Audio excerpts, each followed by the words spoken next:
दोस्तों, चिड़िया कभी चील की ऊंची उड़ान से परेशान नहीं होती, लेकिन इंसान दूसरे इंसान की ऊंची उड़ान से बहुत जल्दी परेशान हो जाता है। नमस्ते दोस्तों, मैं हूं निर्लय।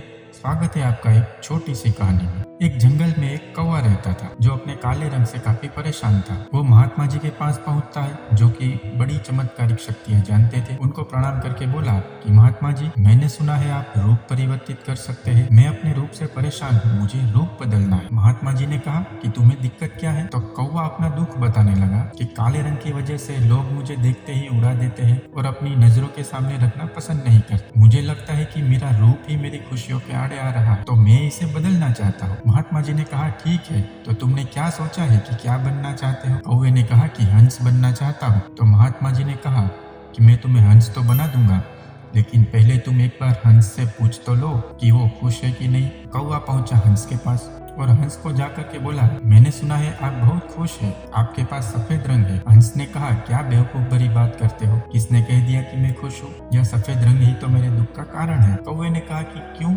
इतना प्यारा रंग तो है आपके पास, फिर आपको क्यों लगता है कि आप दुखी है? हंस ने कहा, जब लोग मरते हैं उसकी अर्थी उठाई जाती है तो अर्थी पर सफेद चादर ढकी जाती है। यह कोई रंग है?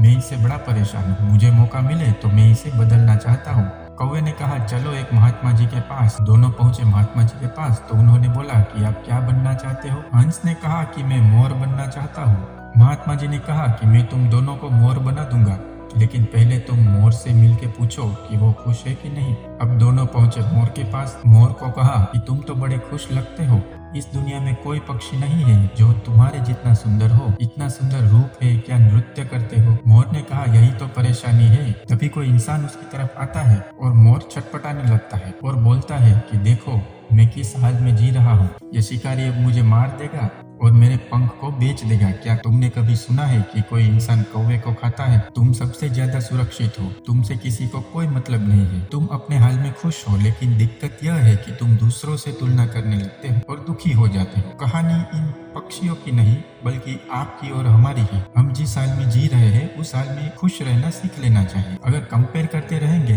तो तुलना का कोई अंत नहीं होगा। तुलना हमारे सुखों का अंत कर देती है। याद रखना कि सूर्य और चंद्रमा दोनों का अपना महत्व है, लेकिन तुलना नहीं की जा सकती। दोनों में से जिसका समय आता है वो तभी चमकता है। धन्यवाद।